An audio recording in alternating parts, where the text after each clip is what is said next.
Kinagat ng ahas ang inahin at habang sinusunog ng lason ng kanyang katawan, humingi siya ng kanlungan sa kanilang manukan.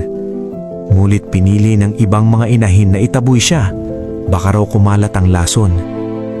Umalis ang inahin na pilay, umiiyak sa sakit, hindi dahil sa kagat, kundi dahil sa pagtalikod at paghamak ng sarili niyang pamilya sa panahong higit niya silang kailangan. Kaya siya'y umalis, nilalagnat at hinihila ang isa niyang paa, lantad sa lamig ng gabi. Sa bawat hakbang, may tumutululong luha. Pinanood siya ng mga inahin sa manukan hanggang sa tuluyan siyang maglaho sa abot tanaw. May ilan na nagsabi, hayaan na siya, mamamatay rin siya sa malayo. At nang tuluyan na siyang mawala sa tanawin, naniwala silang patay na siya.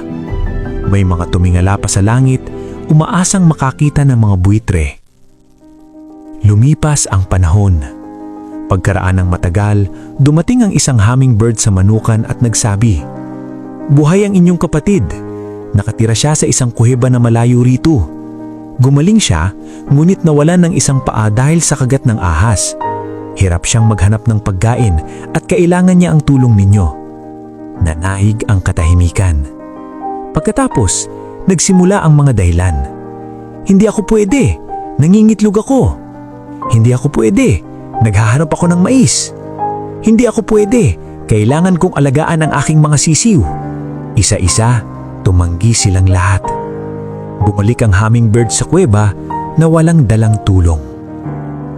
Muli, lumipas ang panahon. Pagkaraan ng matagal, bumalik ang hummingbird. Ngunit ngayon ay may masakit na balita. Pumanaw na ang inyong kapatid. Namatay siyang mag-isa sa kuweba. Walang maglilibing o magluluksa para sa kanya. Sa sandaling iyon, bumigat ang damdamin ng lahat. Isang malalim na panaghoy ang umalingaw-ngaw sa manukan. Tumigil ang mga nangingitlog. Iniwan ng mga naghahanap ng mais ang kanilang mga butil. Maging ang mga nag-aalaga ng sisiw ay sandaling nakalimot. Mas masakit pa sa anumang lason ang pagsisisi. Bakit hindi tayo pumunta noon? Tanong nila sa sarili. At kahit hindi nasukatin ng layo o pagod, sabay-sabay silang naglakbay patungo sa kuweba, umiiyak at nagluluksa. Ngayon ay may dahilan na silang puntahan siya, ngunit huli na ang lahat. Pagdating nila sa kuweba, wala na roon ang inahin. Isang liham lamang ang kanilang natagpuan na nagsasaad. Sa buhay, maraming beses na hindi tumatawis ang mga tao ng kalsada para tulungan ka habang ikaw ay buhay.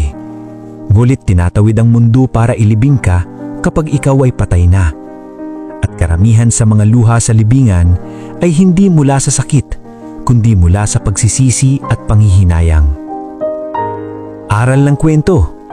Ang tunay na pagmamahal at kabutihan ay dapat ipakita habang may buhay, hindi kapag wala na. Ang pagtulong sa taong nagdurusa ay higit na makabuluhan kaysa pagdadalamhati kapag huli na ang lahat. Mabigat ang pasaning dulot ng pagsisisi, ngunit ang habag sa tamang sandali ay kayang magpagaan ng puso magpakailanman.